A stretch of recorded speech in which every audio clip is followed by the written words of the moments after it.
रुकोगे तो मेरी फ्रस्ट्रेशन भी शायद कंट्रोल रहे।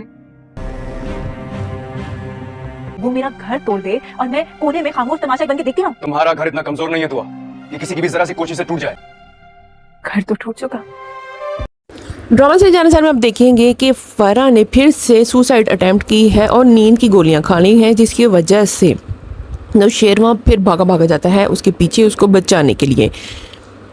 फराह जानबूझ के ऐसे ड्रामे कर रही है ताकि नौशेरवा इतना मजबूर हो जाए कि उसके पास फराह से शादी करने के अलावा कोई चारा ही ना बचे। असल में जो दुआ ने खरी खरी सुनाई थी फराह को, वो उसके दिल पर लगी थी, इस वजह से उसने खुदकुशी कर ली थी। अब जब नौशेरवा भागा जाएगा दुआ के मना करने के बावजूद फराह के पास, और उसके बाद ये तस्वीरें भेजेगी कशमाला दुआ को कि देखो तुम्हारा शोहर तो अभी भी फराह के ही शिकंजे में है, वो तुम्हारे हाथ से निकल चुका है, तुम इस बात को जितनी जल्दी एक्सेप्ट कर लो उतना ही अच्छा है।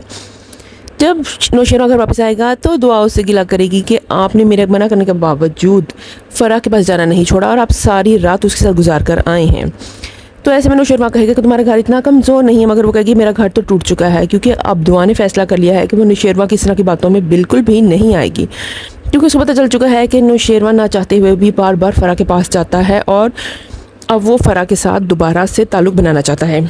इसलिए दुआ फैसला करेगी कि वो नौशेरवा को छोड़ दे और उसको फैसला करने के लिए आज़ाद कर दे। ऐसे में वो कहेगी कि मैं अपने अम्मा अब्बा के घर रहने के लिए जा रही हूँ। तो नौशेरवा कहेगी तुम नाराज़ होकर जा रही हो, तो वो कहेगी कि नहीं, मैं नाराज़ होकर नहीं जा रही, मैं तो आपको मौका देना चाहती हूँ कि आप सोच लें कि आखिर आप चाहते क्या है, आप मेरे साथ रहना चाहते हैं या फिर आप फराह के साथ ही रहना चाहते हैं।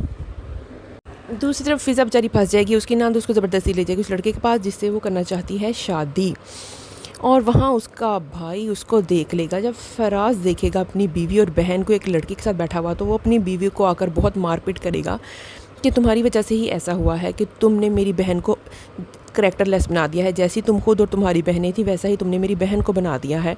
तुम खुद भी लड़कों के चक्रों में रहती थी और तुमने मेरी बहन को भी इस तरह के फजूल कामों में लगा दिया है, इसलिए तुम दफ़ा हो जाओ इस घर से। वो उसको धक्के मार के निकाल देता है। जब वो अपने माँ बाप के घर जाती है तो वहाँ दुआ पहले से ही मौजूद होती है। जब दुआ देखती है फ़िज़ा को इस हाल में तो उसे बहुत गुस्सा आता है और वो गुस्से में कहती है मैं जाकर तुम्हारे ससुरालियों को ठीक करती हूँ। जैसे ही वो जाती है फ़िज़ा के घर तो दरवाज़ा खोलता है फराज, और ये चीज़ देखकर दुआ के तो होश ही उड़ जाते हैं कि जिस लड़के ने मेरी ज़िंदगी तबाह बर्बाद कर दी वही मेरी बहन का शोहर निकला। फिर उसके घर वालों को खरी खरी सुना के आती है और फराज की असलियत सबके सामने खोल देती है। ऐसे में उसके घर वालों को जब अपनी बेटी की असलियत का पता चलता है तो वो अपनी बहू को मिन्नतें मुरादें करके वापस ले आएंगे, क्योंकि वो अपनी बेटी की शादी करें, और ऐसे में वो ये अफोर्ड नहीं कर सकते कि उनकी बहू गैर मौजूद हो। तो फराज का इंजाम तो बहुत बुरा होने वाला है। दुआ और नौशेरवा की स्टोरी में आगे क्या होगा ये जानने के लिए देखते रहिए चॉइसेस।